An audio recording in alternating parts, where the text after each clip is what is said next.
Patience. It is the quality of an individual that is revered in times of suffering. But to persevere in such a quality is at sometimes seemingly impossible. It is a quality that we all need to learn to grow in over our entire lives. So what makes patience such a valuable gem? One that is even included in the fruit of the Spirit. Firstly, it is an element of love as stated in 1 Corinthians 13 verse 4.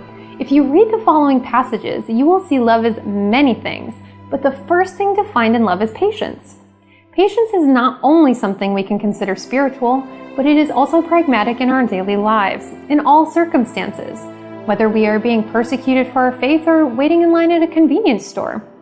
I can guarantee at one point in a day, each one of us is being tested in the realm of patience. So secondly then, what does it mean to be patient? Defined in the Merriam-Webster dictionary, it is bearing pains or trials, calmly or without complaint, or remaining steadfast despite opposition, difficulty, or adversity. Let's face it, do we always remain calm or steadfast in each situation that we are presented? The answer for everyone is not likely 100%, because of course we are human and subject to mistake. But the key to understand here is we are continually being tested. Yeah, tests. No one likes tests. No one likes or wants to suffer, be in pain, or go through the difficult and dire times. But here's the thing. These tests are for our own good, our benefit, essentially to help us grow. Now, growth is a crucial mechanism to help us become closer to God and fulfill His will. As Christ Himself gave as the ultimate 2 commandments over 2,000 years ago, we are then able to continue to learn how to love God and love each other in a harmonious unity. However, we cannot say that we can just love God and love each other and end it there. We have to prove that, not just from our words, but from our deeds. How good is it to tell someone else to be patient when they're going through a hard time, yet you yourself cannot handle your own hard times?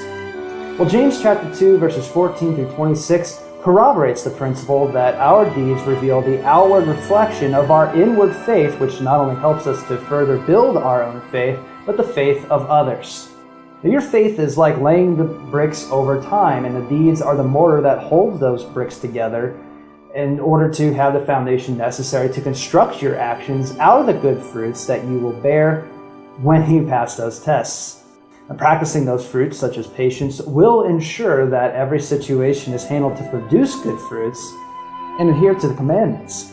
Through patience, we achieve clarity and a soundness of mind that allows us to overcome obstacles and handle adversity.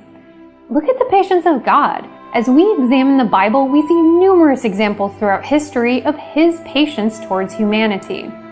Even just the account of Noah, many scholars state he had around 100 years to build the ark while he attempted to sway humanity out of their abominable ways.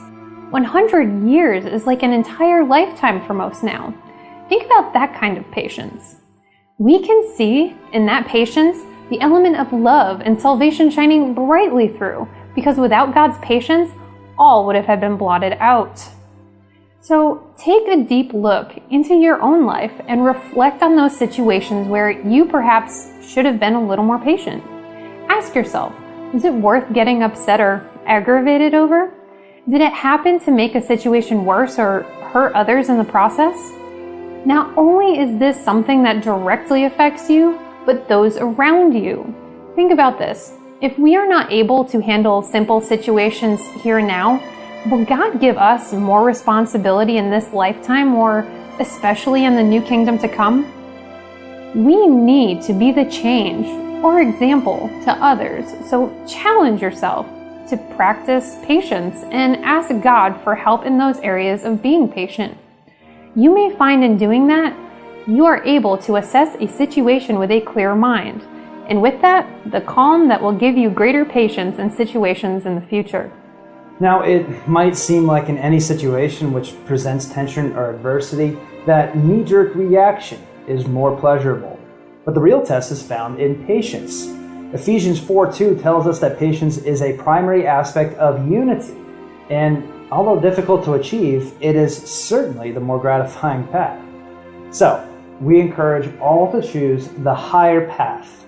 Take a second look at things, try not to lash out, but most importantly, remember that we as humans all need to work together to achieve a better way.